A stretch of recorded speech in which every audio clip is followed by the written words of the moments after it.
Kristiina Kass, Lõvi Leo, loeb Anu Lamp.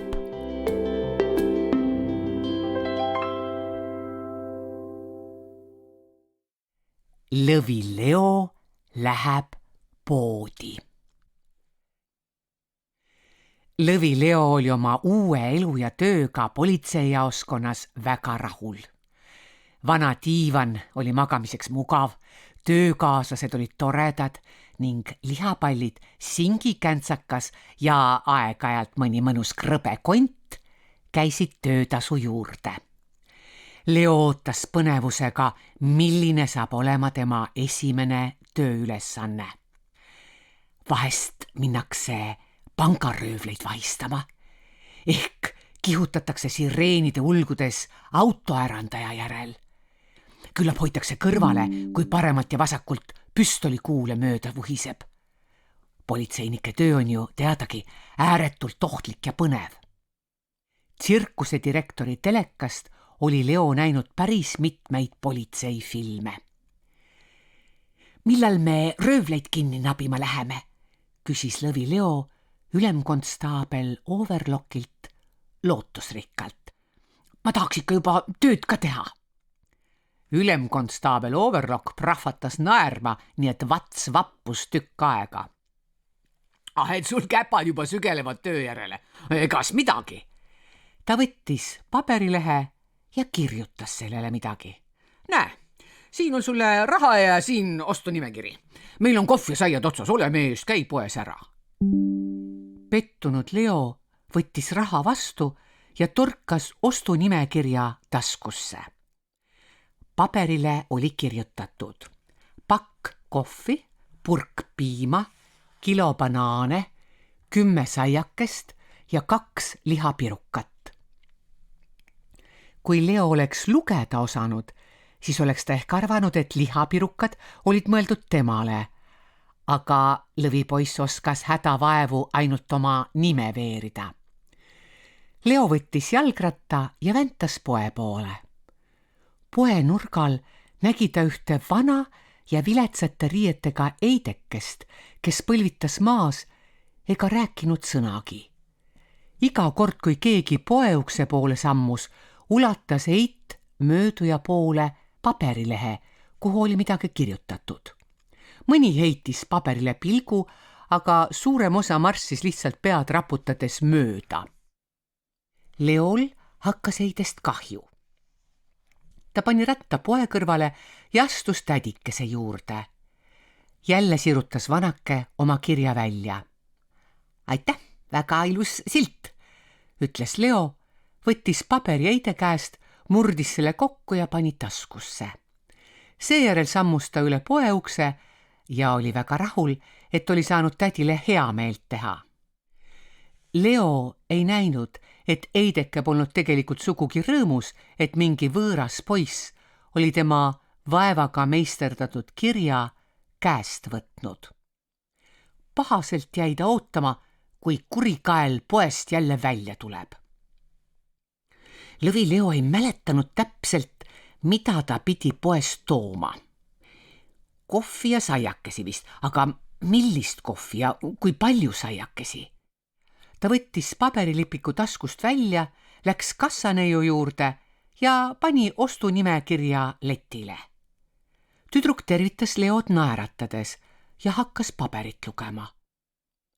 Ta luges, heitis siis kohkunud pilgu lõvipoisi poole ja jäi jälle paberit vahtima. Nüüd oli ta näost valgeks muutunud ega naeratanud enam. Ta kutsus hirmust käheda häälega kohale teise müüja, näitas talle paberilehte ja heitis Leo poole tähendusrikka pilgu. Teine müüja muutus samamoodi kahvatuks, aga ei jäänud leti taha värisema, vaid kadus taharuumi. Leo taipas. Poemüüjad polnud ilmselt varem lõvisid kohanud. Mõni ime, et nad ehmatavad. Leo naeratas laialt, viipas käpaga paberile ja selgitas. Ärge kartke, ega ma teid ära ei söö. Palun lihtsalt seda, mis seal kirjas on. Raha on. Aga selle asemel, et maha rahuneda, hakkas kassatüdruk hoopis nutma. Nüüd olid jäänud ka mitmed poekülastajad imelikku vahejuhtumit pealt vaatama. Lõvi Leo ei saanud asjast enam mitte mõhkugi aru. Ma ju ei hammusta, ma tahan lihtsalt süüa. Korraga kostis poeukse suunast ülemkonstaabel Overlocki range hääl. Siin on politsei. Teie seal poes. Tõstke käed üles. Maja on ümber piiratud. Te ei pääse põgenema. Kõik poekülastajad ja müüjad tõstsid ehmunult, aga kuulekalt käed üles. Ka Leo oli käpad püsti ajanud. Põnevusest värisedes pööras ta end ümber. Näinud aga tuttavat politseinikku, tundis pigem pettumust kui kergendust. Leo, pahvatas ülemkonstaabel Overlock hämmastunult. Mida sina siin teed? Leo oli sama hämmeldunud. Ma tulin siia sisseoste tegema. Sa ju ise saatsid mu poodi. Ukse suust astusid nüüd sisse konstaablid Kivikäkk ja Majasokk. Kus siis röövel on? Nõudis Kivikäkk. Noor poemüüja sirutas arglikult näpu välja ja osutas Leo poole. Paistab, et sa oled siin päris paraja politseioperatsiooni korraldanud, noomis konstaabel Majasokk Leod. Ülemkonstaabel Overlock kortsutas kulmu. Näidake mulle seda ähvarduskirja, palus ta poemüüjalt. Too ulatas väriseva käega kirja. Tulen kaugelt ja olen näljane, andke raha. Luges ülemkonstaabel Overlock kirja valju häälega ette ja vaatas küsivalt Leo poole. Mis jant see veel on? Ma ju andsin sulle raha. Sa pidid kohvi ostma, aga mitte poodi röövima. Lõvi Leo vahtis segadust tundes paberit. Ma ei röövi poodi. See on ju see ostunimekiri, mille sa mulle kaasa andsid. Miks sa kirjutasid, et anna raha? Järsku laksatas Leo endale käpaga otsa ette. Ossa sinder! See on hoopis selle vanatädi kiri, taipas ta ja naeratas kergendunult. Poe uksel oli üks tädi, kes andis mulle selle kirja. Nüüd võttis sõna üks poe klient, pikk prillidega mees. Mina ka nägin seda eite ja ta kirja. Ta tuli poe juurde kerjama. Vist kuskilt väljamaalt tulnud, igatahes ei rääkinud ta midagi. Leo torkas nüüd käpa taskusse ja tõmbas välja teise kokkumurtud paberilehe. Mis siia on kirjutatud? Küsis ta ülemkonstaablilt. Kas see on sinu ostunimekiri? Paistab tuttav, pakk kohvi, purk piima, kilo banaane, 10 saiakest ja 2 lihapirukat, luges ülemkonstaabel Overlock ja vangutas muiates pead. Nüüd, kus segadus oli lahendatud, vabandasid politseinikud poemüüjate ja klientide ees ärevuse tekitamise pärast. Nad teatasid, et kõik võivad minna oma pooleli jäänud asjatoimetusi jätkama. Ülemkonstaabel Overlock läks kohvipakki, saiakesi ja muud kraami otsima. Leo aga viis poe juures oodanud eidekesele kirja tagasi, vabandas ja andis talle mündi. Pärast vahejuhtumit poes otsustati politseis üksmeelselt, et Leol oleks vaja õppida lugema ja kirjutama. Et ei juhtuks enam selliseid tobedaid arusaamatusi. Lõvi Leo oli asjaga nõus. Kirjaoskus on ikka üks kasulik asi, arvas ka tema. Ülemkonstaabel Overlock noogutas pead. Aga nägid, Leo, nabisimegi röövli kinni. Naeristaja patsutas lõvipoisi õlga. Sa ju tahtsid natuke põnevust, ohtu ja märulit. Aga ega sa vist seda küll osanud aimata, et see röövel oled sina ise.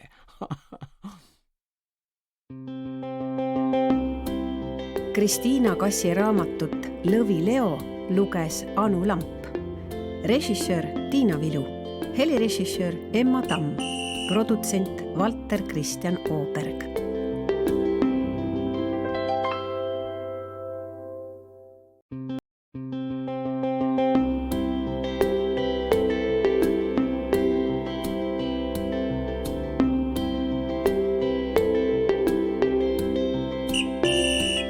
Kristiina Kass, Lõvi Leo, loeb Anu Lamp.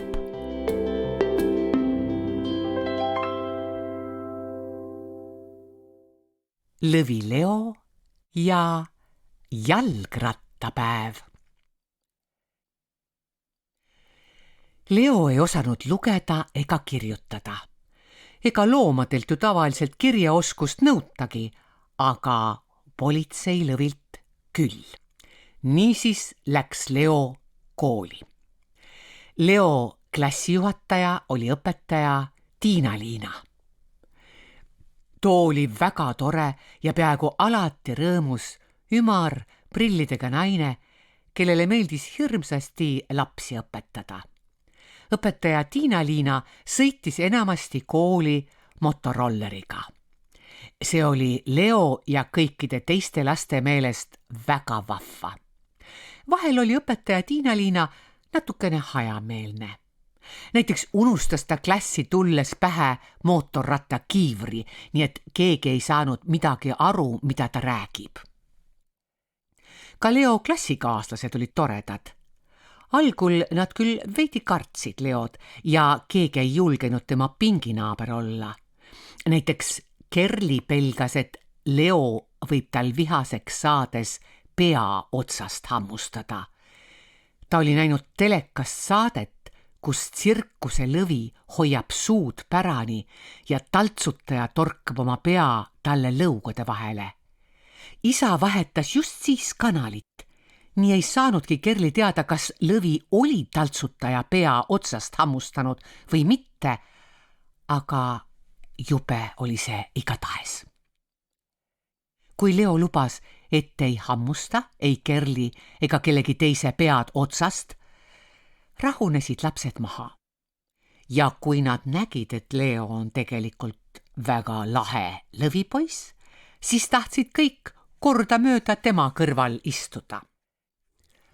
Ilusa ilmaga sõitis Leo kooli jalgrattaga. Sõbrad politseinikud olid Leo ratta külge esitule ja helkurid kinnitanud ning Leole toreda kiivri kinkinud. See oli samasugune nagu politseinike rattakiiver, ainult suurem ja sellel olid kõrvade jaoks augud. Ühel hommikul oli Leol kole kiire ja ta väntas kooli poole nii käbedasti, kui käpad võtsid. Üle autotee sõitis Leo mööda ülekäigurada. Järsku kostis kohutavat tuututamist ja pidurite kriginat. Palju ei puudunud, et auto oleks Leost ja rattast üle sõitnud. Kõigepealt Leo ehmatas, siis sai ta vihaseks. Siin on ülekäigurada, urises ta ja heitis kurja pilgu autojuhi poole. Too vahtis sama vihaselt Leod, vibutas rusikat ja sõitis minema. Juhuslikult oli samal ajal teel kooli klassivend Ott. Ott oli väga tark poiss. Ta oli mitu raamatut läbi lugenud. Nüüd oli ta Leo äpardust pealt näinud. Nägid, mul oleks siin ääre pealt auto alle jäänud, pahvatas Leo.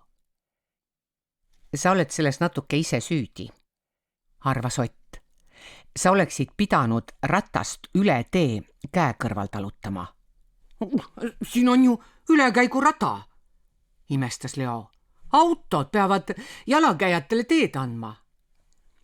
Peavad küll, oli Ott nõus. Aga kui sa rattaga sõidad, pole sa enam jalakäija. Jalgrattur liigub nii kiiresti, et juht ei pruugi teda õigel ajal märgata. Niimoodi võib õnnetus juhtuda. Leo mõtles järele. Nüüd sai ta aru küll, mida oli valesti teinud. Tead, Ott, mina pole kindlasti ainuke, kes liiklusreegleid ei tunne. Äkki peaks koolis jalgrattapäeva korraldama. Ma kutsun oma sõbrad politseist meid õpetama ja mina võin vigursõitu õpetada, siis on meil lõbus ka. Rattapäev oli ka Oti, teiste laste ja õpetaja Tiina-Liina meelest kohutavalt hea mõte.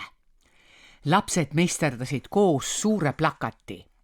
reedel on rattapäev.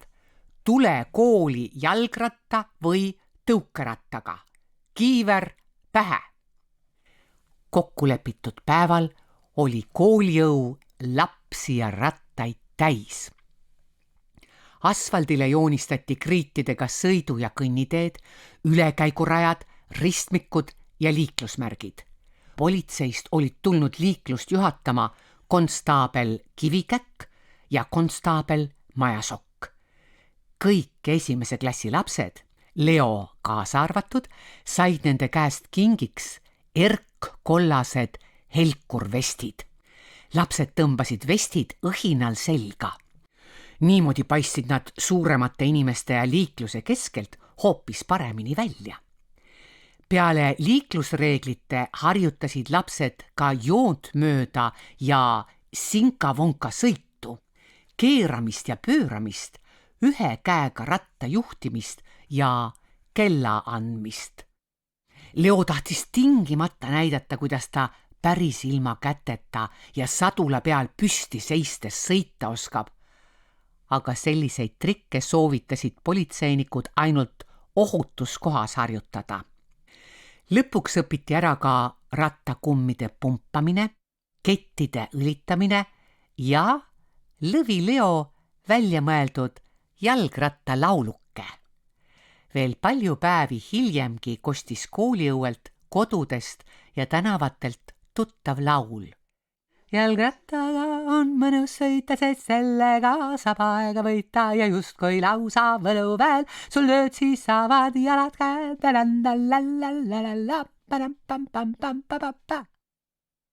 Aga päris õhtul, kui kõik koolilapsed ja õpetajad olid juba ammu koju läinud, harjutas õpetaja Tiina-Liina oma motorolleriga kooliõuele joonistatud tänavatel vigursõitu. Kiiver peas ja puha.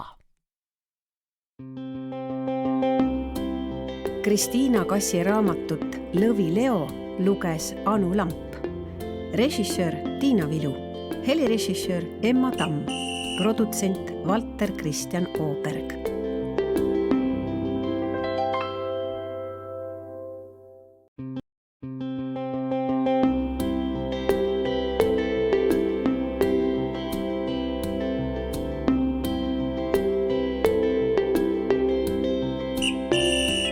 Kristiina Kass, Lõvi Leo, loeb Anu Lamp.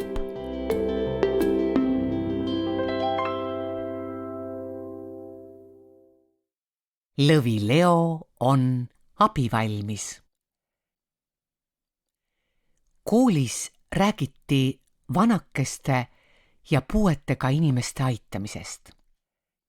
Kui näete, et vanainimene ei julge ise üle sõidutee minna, siis võib talle ligi astuda ja abi pakkuda, ütles õpetaja Tiina-Liina. Aga kõigepealt peab muidugi ise liiklusreegleid ja märke tundma. Lõvi Leo tahtis kohe minna vanakesi üle tee aitama. Kooli kõrval oli ülekäigurada ja valgusfoor. Lõvi Leo teadis, et rohelise tulega tohib üle tee minna ja punasega peab oma järge ootama. Kooli lähedal oli vanadekodu, seega liikus sealkandis tihti vanu inimesi. Valgusfoori juures seisiski parajasti üks kepiga vanatädi. Foorituli läks roheliseks ja ülekäigurajale lähenenud auto peatus. Siis astus Lõvi Leo abivalmilt memme juurde ja võttis tal käe alt kinni. Vana memm ehmatas hirmsasti, kui metsiku välimusega loom ei tea kust välja ilmus ja talle kallale tuli. Tädi hakkas suure häälega karjuma. Appi, aidake! Kisas ta surmahädas ja udis Leod kepiga. Foori ees peatunud autost hüppas välja mees ja rebis memme Leo haardest välja. Siis talutas ta tädi teisele poole teed, hüppas tagasi autosse ja sõitis minema. Lõvi Leo oli korraga pettunud ja hämmeldunud. Tegelikult sai ta muidugi aru, et kõik linnaelanikud teda veel ei tundnud. ta oleks vist pidanud end enne abipakkumist tutvustama. Leo jäi ülekäiguraja juurde uusi abivajajaid ootama. Tuli vahetus fooris, autod peatusid ja sõitsid hetke pärast edasi. Ainult Leo seisis ja ootas abivajajaid. Varsti tundus talle imelik niisama ilma teed ületamata valgusfoori juures seista. Niisiis läks ta järgmise rohelise tulega üle tee. Teisel pool teed oli vahelduseks huvitav seista.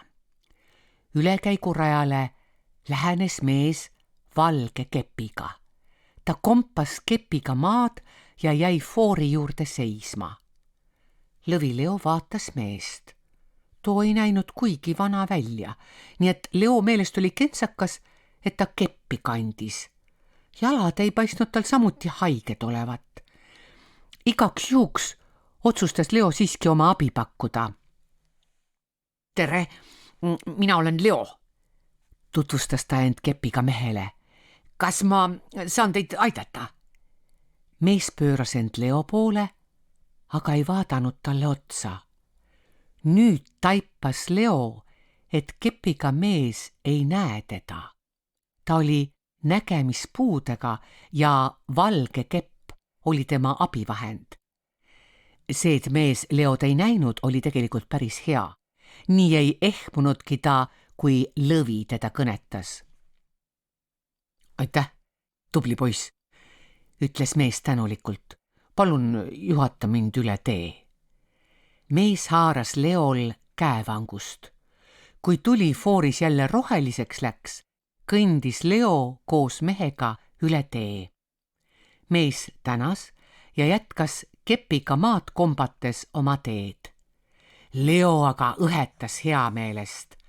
Inimesi oli väga tore aidata. Kostis koolikella helinat ja õige pea tuli kooliuksest välja trobikond lapsi. Osa neist kiirustas ülekäiguraja poole. Fooris põles punane tuli ja lapsed jäid rohelist ootama. Mõned neist näitasid näpuga Leo poole ja naeratasid. Lõvi Leo lehvitas neile. Järsku tõttas tee poole noormees, kellel tundus olevat kiire. Kuna autosid ei paistnud, siis astus ta sõiduteele punase tulega. Paar last järgisid tema eeskuju. Leo nägi seda teiselt poolt teed ja hüüdis. Fooris on jalakäijatele punane tuli, ärge tulge üle tee. Lapsed jäid kõheldes seisma ja astusid tagasi kõnniteele. Noormees aga marssis muretult edasi ja heitis Leole ülbe pilgu. Lõvi Leo sai pahaseks. Noormees näitas lastele halba eeskuju. Mis sest, et autosid parajasti ei tulnud, punase tulega ei tohi ikkagi üle tee minna. Leo tegi kurja näo pähe ja möirgas oma kõige metsikuma Lõvi häälega.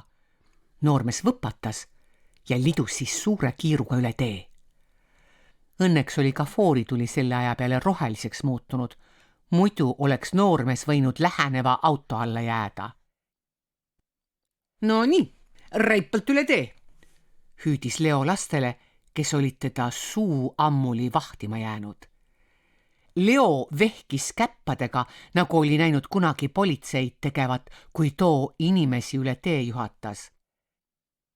Lapsed läksid üle tee ja lehvitasid Leole. See on Lõvi Leo ja ta käib meie koolis, kuulis Leo elevil laste suust. Leol oli hea meel, et lapsed teda ei kartnud. Leo veetis veel hea tükk aega ülekäiguraja juures. Ta andis lastele nõu, millal tohib turvaliselt teed ületada. Ta aitas üle tee ema, beebikäru ja suurema lapsega, kes ei tahtnud emal käest kinni hoida.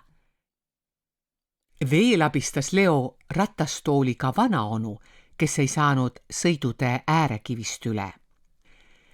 Kõige viimane abivajaja oli naine, kellel läks tee ületamist oodates järsku poekoti sang katki. Poekott kukkus maha pikali ja ostud lendasid teele laiali. Lõvi Leo aitas naisel piimapakke, apelsine ja kohukesi kokku korjata. Naine elas lähedal, nii et Leo aitas tal ostud lausa koju viia. Tänutäheks andis naine talle maasikamuusika kohukese. Leol oligi kõht tühjaks läinud. Ta sõi kohukese ära ja asus kodu poole teele. Politseijaoskonnas ootas seda kindlasti juba maitsev õhtusöök.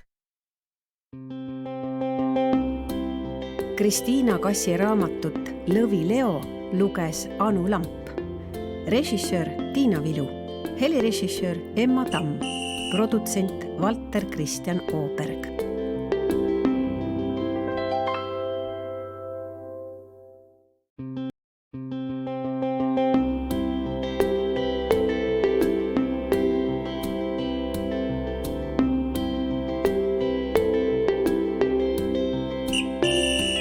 Kristiina Kass, Lõvi Leo, loeb Anu Lamp.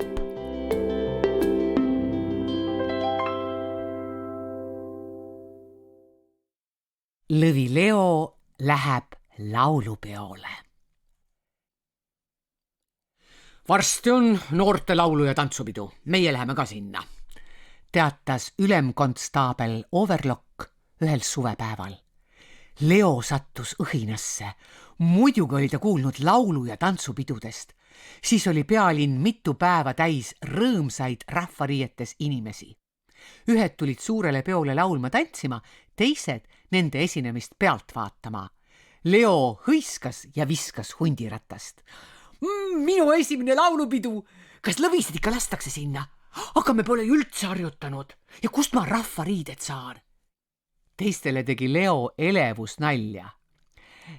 Tead, Leo, meil pole rahvariideid vaja, ütles konstaabel Majasokk. Et esineme politsei vormis, oli Leo pisut pettunud. Ta leidis, et Kaera Jaan oleks rahvariietes ikka etem välja näinud kui politsei mundris. Ei, Leo, me ei lähe esinema, teatas konstaabel Kivikäkk.